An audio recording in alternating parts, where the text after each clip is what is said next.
Përfaqësuesja e Bashkimit Evropian për Politikë të Jashtme Federica Mogherini i ka kërkuar presidentit Ivanov që të rishqyrtojë vendimin për mosdhënien e mandatit. Shtetet e Bashkuara të Amerikës dhe Bashkimi Evropian të zhgënjyen nga vendimi i presidentit Ivanov për mosdhënien e mandatit.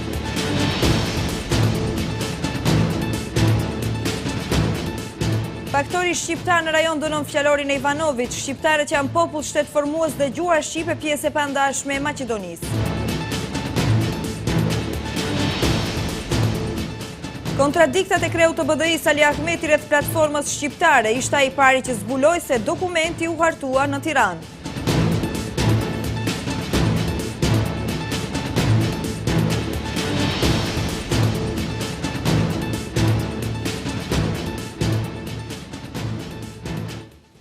Mirëmbrëma të nderuar shikues, jemi takuar bashkë edhe në këtë edicion informativ. Përfaqësuesja e lartë e Bashkimit Evropian për Politikë të Jashtme dhe Siguri Federica Mogherini ndodhet në Shkup në kuadër të mini turneut të saj në Ballkanin Perëndimor.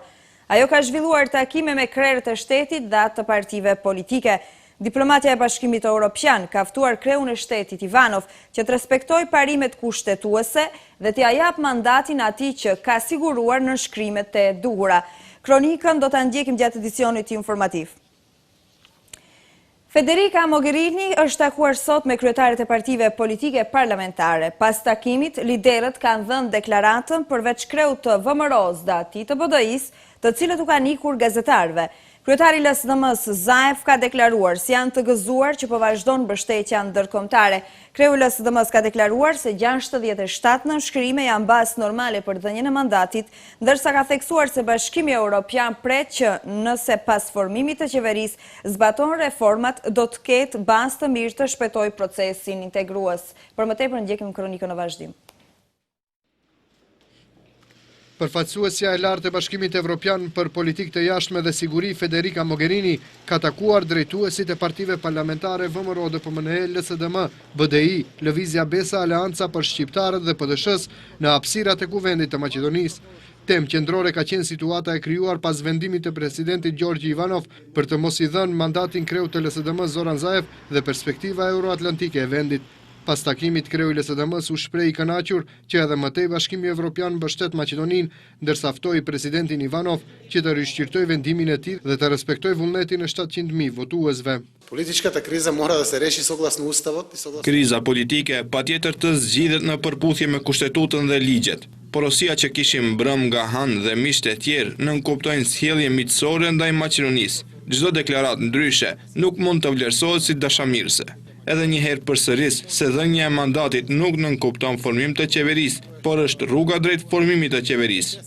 I shikojmë gjitha opsionet, por lëvizim në drejtim të respektimit të fazave të logjikshme dhe ligjore dhe mos t'i japim askujt shkak që të bëjë çmenduri dhe budallallëqe. Kryetari i Lëvizjes Besa Bilal Kasami tha se vendimi i presidentit Ivanov është pasojë e lojrave të koordinuara mes VMRO-s dhe BDI-s, të cilat i dhanë atij një alibi të përkohshëm për të penguar formimin e qeverisë.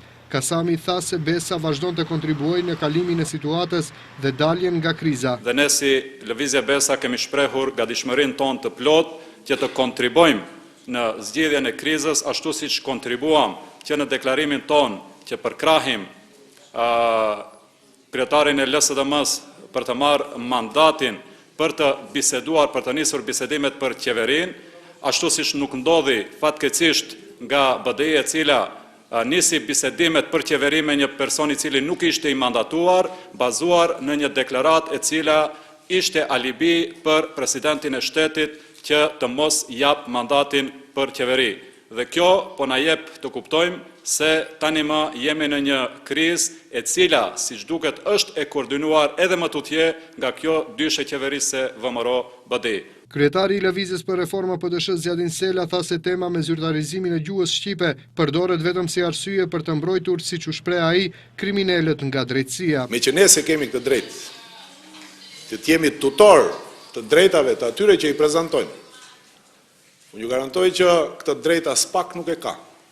Ai që i thot vetës president i shtetit, që dje tregoj me aktin e tij që s'është gjë tjetër, vetëm se marionet e kryetarit të VMRO-DPMNE-s. Këtu nuk bëhet fjalë për gjuhën.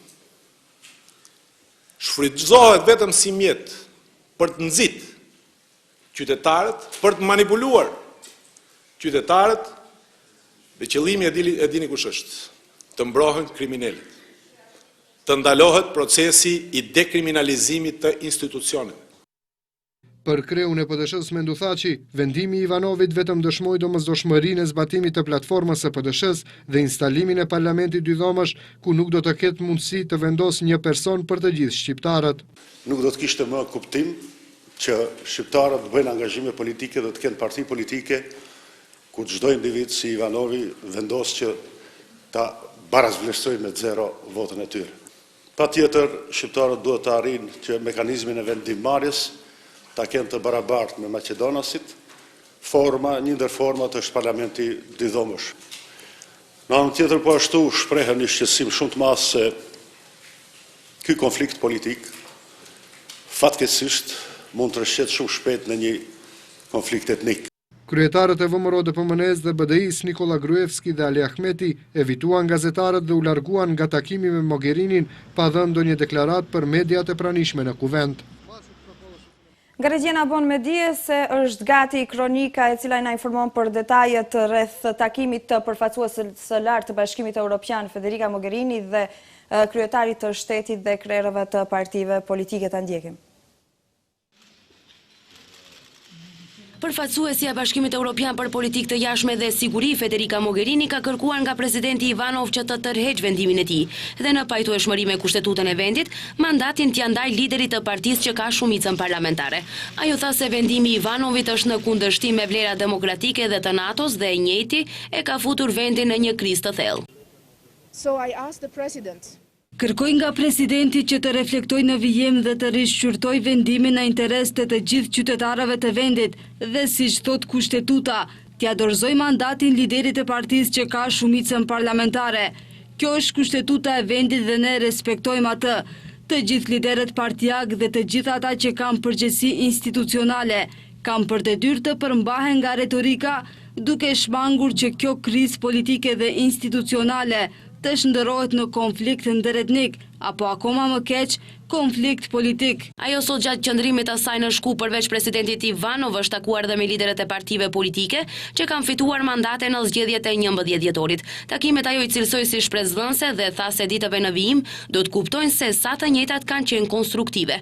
Mogherini shtoi më tej se BE-ja është e interesuar që Maqedonia të vazhdojë rrugën e eurointegrimeve dhe se ky mesazh ka qenë qëllimi i vizitës së saj në Shkup. Megjithatë, sipas saj, vendi ka humbur shumë kohë dhe liderët duhet të tregojnë se a kanë dëshirë që të angazhohen në këtë proces.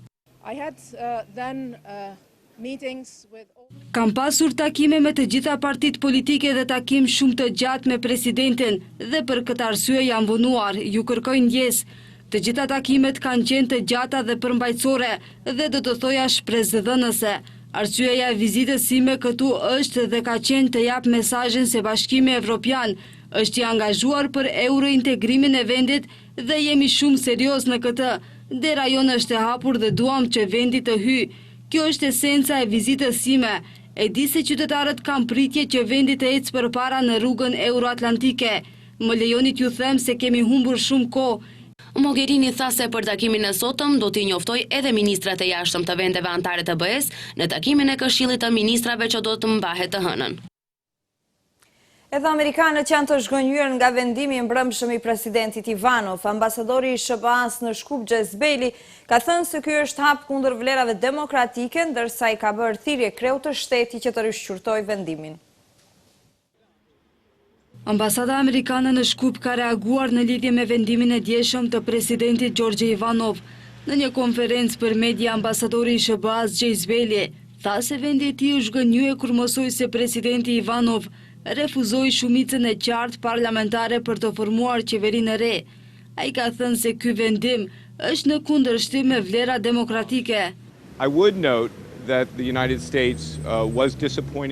Dua të theksoj se ne u zhgënjyem kur kuptuam se presidenti Ivanov refuzoi të njohë shumicën parlamentare dhe t'u jap mundësi për formimin e qeverisë së re.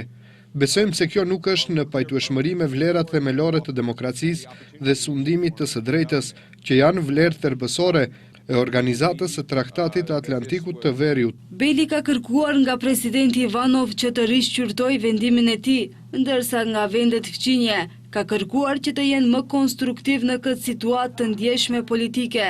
As a strategic partner of Macedonia, as a friend. Si partner strategjik dhe një mik i Maqedonisë me respekt të plot të sovranitetit dhe unitetit të Maqedonisë, kërkojmë nga presidenti Ivanov të rishqyrtoj këtë vendim. Në të njëjtën kohë kërkojmë nga fqinjet e Maqedonisë të tregojnë kujdes dhe të jenë konstruktiv në këto momente të politikave të ndjeshme në vend. Ambasadori pas deklaratës së tij u drejtua për në takim me ambasadorin e BE-s në Shkup Samuel Zhbogar. Komisari për zgjerim Janez Han në rrjetin social Twitter ka komentuar vendimin e presidenti Gjorgje Ivanov. Në lidhje me zhvillimet e fundit në Maqedoni, të gjithë liderët, përfshirë dhe presidentin, duhet të respektojnë rezultatin e zgjedhjeve. Në një demokraci, shumica parlamentare duhet pranuar edhe nëse dikujt nuk i pëlqen, që këtu pres që të gjithë liderët dhe institucionet në interes të qytetarëve të lejojnë që të rrjedhin procese demokratike, ka shkruar Han në rrjetin social Twitter. Sekretari Gjenerali i OSB-s Lambert Zanier ka shprehur shqetësimin e tij në lidhje me zhvillimet e fundit politike në vend. Ai në rrjetin social Twitter ka thënë se është i shqetësuar nga vendimi i Ivanovit. Sipas tij, sundimi i së drejtës duhet të mbisundojë. Zanier ka paralajmëruar se do të vizitojë Shkupin javën e ardhshme. Jam i shqetësuar për shkak të zhvillimeve të ngjarjeve në Shkup. Sundimi i së drejtës duhet të mbisundojë. Javën e ardhshme do të vizitoj Shkupin dhe do të kem takime me përfaqësues të qeverisë, liderët e partive politike dhe me përfaqësues të sektorit civil. Rezultatet e zgjedhjeve të dhjetorit janë bazë e fuqishme për formimin e qeverisë që të përfaqësojë interesat e të gjithë qytetarëve, shprehur Zanier.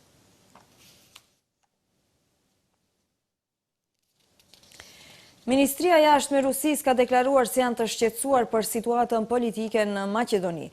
Duke reaguar për zhvillimet e fundit në vend, nga Moskva thonë se kriza politike në Maqedoni e shkaktuar nga ndërhyrja e jashtme në çështjet e brendshme të vendit po thellohet. Duam të theksojmë se në Maqedoni në zgjedhjet e 11 dhjetorit të vitit 2016, me insistim të Bashkimit Evropian dhe SBA-s, u mbajtën zgjedhjet e parakohshme parlamentare në të cilët fitoi partia në pushtet në krye me Nikola Gruevskin. Tani perëndimi me ndihmë të minoritetit shqiptar dhe kërkesat e tyre o tentojnë që në Shkup në pushtet të vendosin opozitën, e cila sjell deri në erozion të themeleve kushtetuese në vend, thuhet në reagim. Nga Ministria Ruse ka nështruar se këto tentime destruktive të jashtme që janë në kundërshtim me vullnetin e votuesve maqedonas mund ta përkeqësojnë situatën. Sipas tyre është e domosdoshme që të ndërpritet ndërhyrja e huaj në punët e brendshme të Maqedonisë. Reagimi i djeshëm i presidenti Gjorgje Ivanov ka nxitur reagime të krerëve të Shqipërisë dhe të Kosovës. Ata i kanë rikujtuar presidentit Ivanov se shqiptarët janë popull shtetformues në Maqedoni, pa të cilët nuk mund të funksionojë sistemi shtetëror në vend. Vendimi i djeshëm i presidentit Ivanov ka ngritur reagimet edhe të krerëve shtetëror të Shqipërisë dhe Kosovës.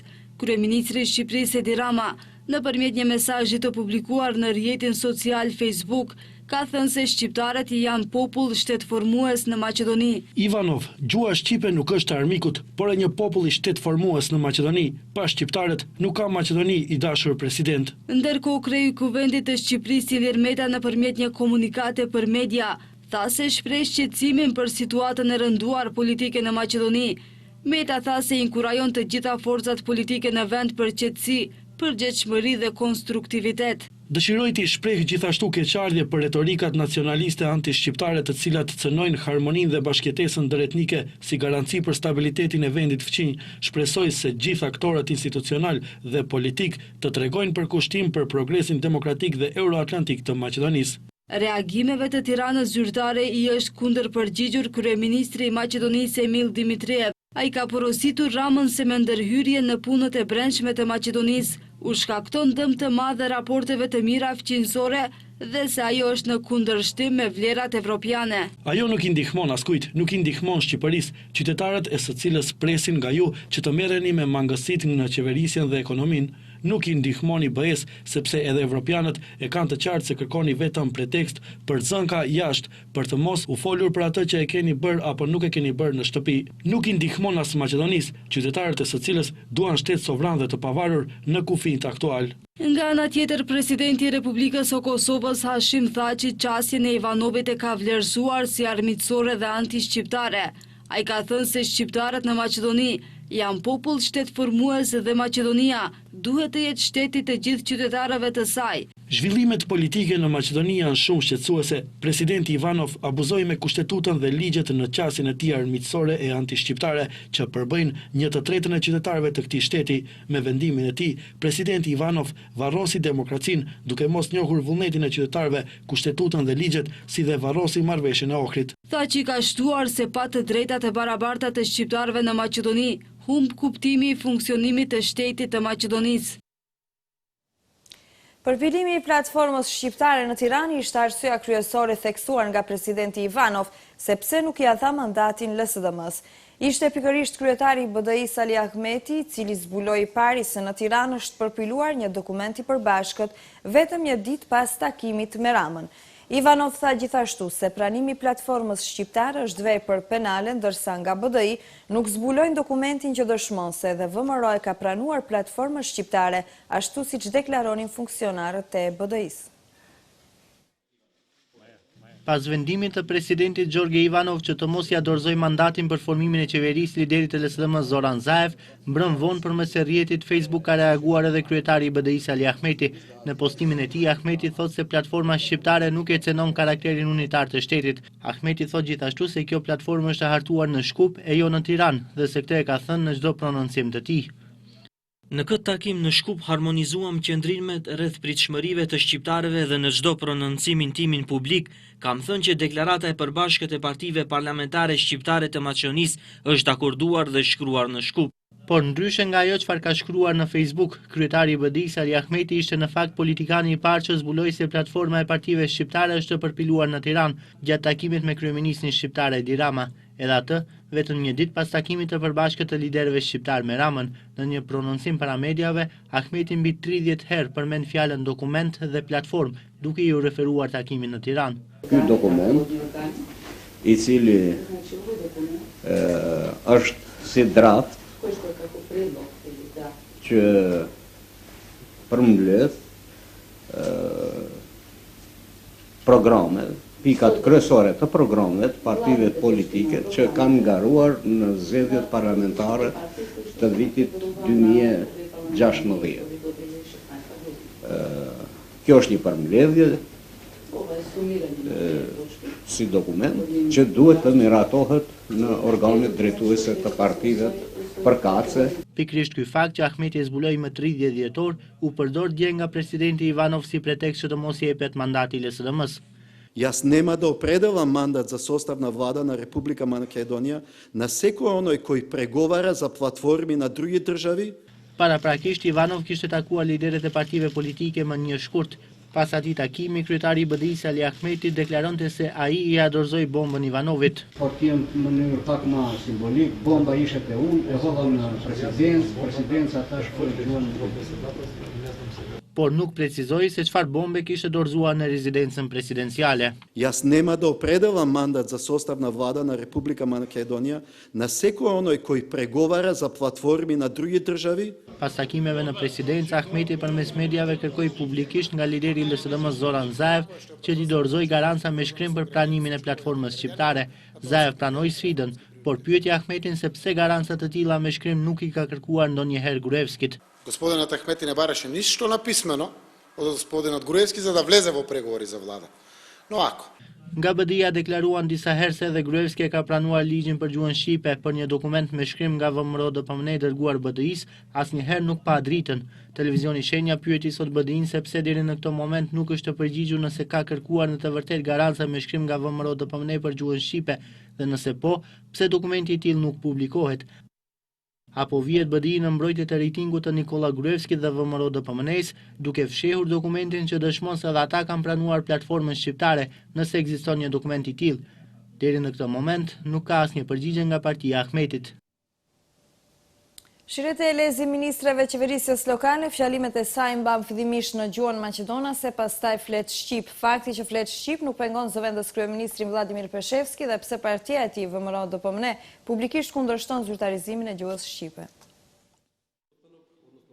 Ministria nga radhët e BDI-s Shirete Elezi nuk e ka prioritet gjuhën shqipe në fjalimet e saj. Në konferencën për media në qeveri, ministri Elezi e filloi fjalimin e saj drejt për drejt në gjuhën maqedonase.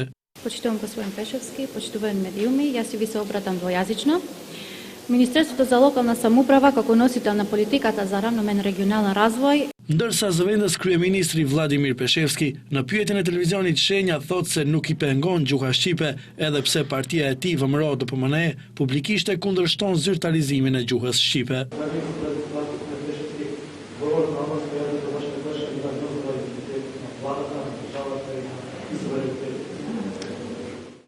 Прошанка го сватам како вид за провокации, нема да одговорам, но не се чувствувам воопшто загрозен од обраќањето на министерката на албански јазик. Zëvendës kryeministri Vladimir Peshevski dhe ministria Shirete Elezi mbajtën konferencë të përbashkët për media në lidhje me projektet për zhvillimin e barabartë rajonal. Reagon ambasada e parë në botë për fëmijë me gjashtë lidhur me pjesëmarrjen e fëmijëve në protestat e organizuara nga Iniciativa për Maqedoni të Bashkuar. Ata i bën thirrje organizatorëve të protestave që t'i vendosin interesat e fëmijëve, para cilave do interesave tjera, pa marrë parasysh a bëhet fjalë për prejardhjen e tyre etnike, kombëtare dhe religjioze. Gjithashtu me gjashtë i bën thirrje që organizatorët të bëjnë gjithçka që është nevojshme për sigurinë dhe mbrojtjen e fëmijëve gjatë protestave. Qëndrimi i ambasadës së fëmijëve me gjashtë rreth asaj që u bëhet thirrje fëmijëve për pjesëmarrje në protesta dhe kundër protesta, për ata kjo do të thotë keqpërdorimi i fëmijëve. Keqpërdorimi partijak i fëmijëve, thon ata më tej, nënkupton përdorimin e fëmijëve për interesa politike si instrumenti i tyre. Gjykata penale në Shkup ka marrë në pyetje pronarin e Transmet Saad Koçanaj së bashku me 2 persona fizik dhe 3 të tjerë juridik janë të dyshuarit në rastin Trust për të cilin Prokuroria Speciale Publike për pjesëmarrje në tenderin e Elemit me vlerë 17 milion euro. 3 persona udhëheqës të kompanisë Transmet, si Lexiometal dhe Vato akuzohen se me dokumente të falsifikuara kanë fintuar në tender me të cilin në mënyrë jo ligjore kanë përfituar 1 miliard e 60 milion denar. Gjykatësi në procedurë paraprake duhet të dëgjojë të dyshuarit dhe të vendosë nëse pranon apo refuzon kërkesën e Prokurorisë Speciale Publike për paraburgim ose do të caktojë mas tjetër për sigurimin e prezencës.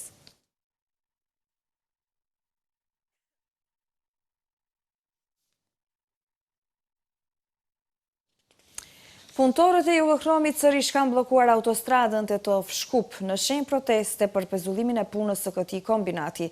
Ata kërkojnë nga autoritetet që të rifillojnë punën kombinati, ndërsa paralajmëruan se nesër është paraparë që krerët e sindikatës të takojnë edhe kryeministrin Emil Dimitriev. Të punësuarit në kombinatin Jugohrom në Jegunovs të Tetovës të organizuar nga sindikata Jugohrom Alzar kanë protestuar sërish sot ku si shenjë proteste kanë bajtur të blokuar disa orë autostradën Tetov-Shkup në të 2 drejtimet, duke kërkuar nga organet qeveritare që të tërheqin vendimin për pezullimin e punës së këtij kombinati. Ata kanë thënë se punëtorët deri tash janë në marrëdhënie pune, megjithatë akoma nuk dihet se çfarë do të ndodhë më tutje. Qeveria është organ kompetent i cili mund të anullon vendimin e inspektoriatit dhe në moment ata ende janë në detyrë, kryen detyrë dhe shpresojmë se nesër duhet të bëjë një vendim pozitiv. Por nga ana tjetër, organizata jo qeveritare Eko Guerilla thosë se Jugohromi është shkaktari më i madh i ndotjes. Nëpërmjet një komunikate të dërguar për media nga kjo organizat kanë informuar se gjatë muajit të shkurt, mesatarja e ndotjes së ajrit në Tetov ka shënuar rënje të mëtejshme, krahasuar me muajin janar, por edhe me vitet e kaluara. Edhe njëherë ky informacion vërteton se Jugohrom është ndotësi më i madh i Pollogut dhe se puna e këtij kombinati pa filtra është e dëmshme për shëndetin e qindra mijëra banorëve të rajonit. Pa Jugohromin, Tetova rezulton me 50% ulje të ndotjes. Protestuesit kanë paralajmëruar se nesër është parapar që krerët e sindikatës të takojnë kryeministrin Emil Dimitriev, nga ku presin se do të mësohet se çfarë do të ndodhë me fatin e 800 punëtorëve që kanë mbetur pa punë. Nëse vendimi nuk ndryshon, atëherë ata do të vazhdojnë me protestat. Jugohromi njihet si ndotësi më i madh i rajonit të Tetovës dhe rrethinës. Për këtë shkak, Inspektorati Shtetëror për Mjedis Jetësor në nëntor të vitit të kaluar solli vendim për ndërprerjen e të gjitha furrave.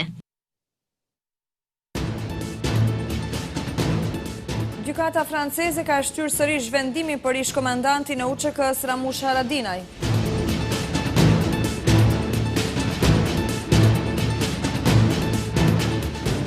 Parlamenti Evropian ka hequr imunitetin e kandidatës presidenciale franceze Marine Le Pen për shkak të retorikës nacionaliste.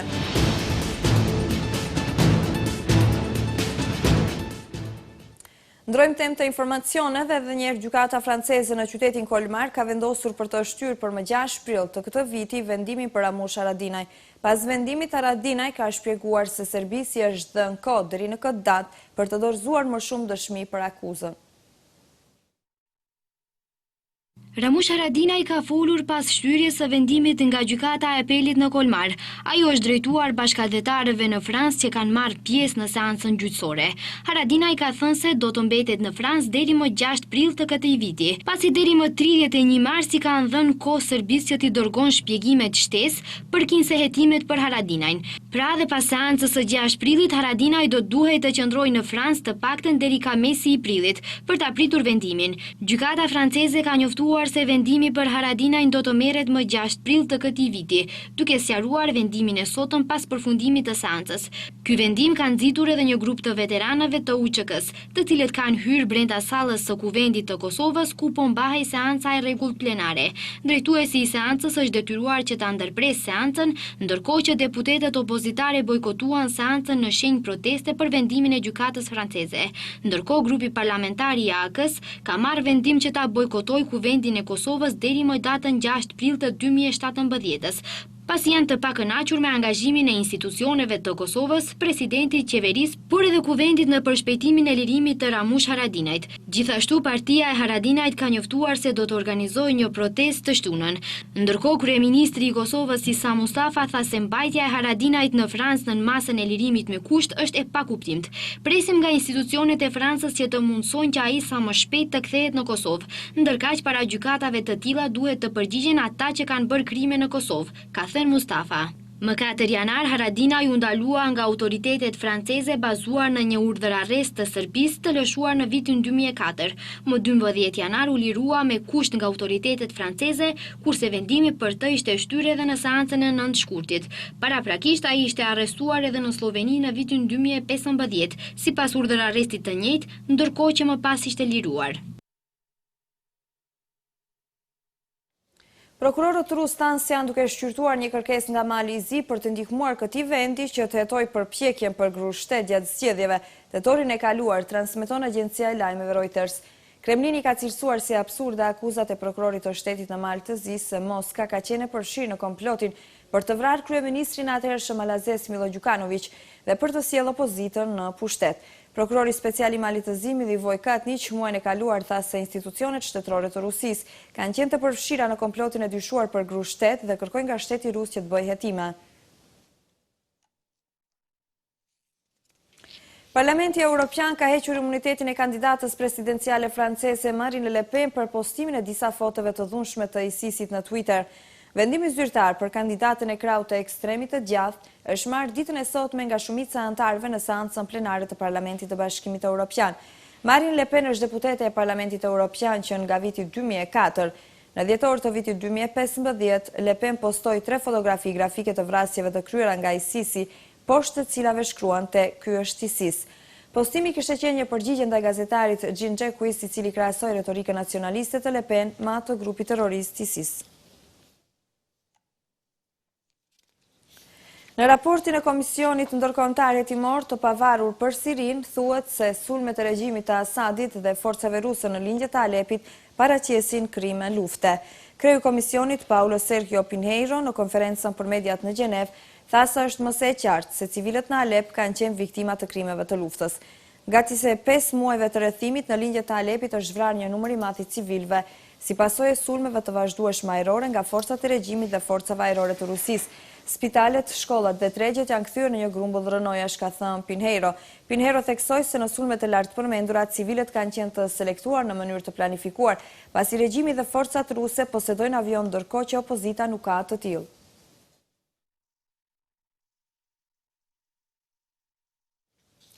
Është rritur në 22 numri i personave që kanë humbur jetën gjatë dy sulmeve të njëpasnjëshme ditën e djeshme me bombë në kryeqytetin Kabul të Afganistanit. Zëdhënësi i Ministrisë së Shëndetësisë të Afganistanit, Ismail Kavus, në një deklarat për Agjencinë Anadolu, tha se 22 persona kanë humbur jetën në sulmet e kryera ditën e djeshme, të cilat kishin në objektiv qendrën e inteligjencës dhe të policisë. Ai sqaroi se si pasojë e sulmeve janë plagosur dhe 120 persona të tjerë, të cilët janë dërguar për mjekim në spitalet e Kabulit.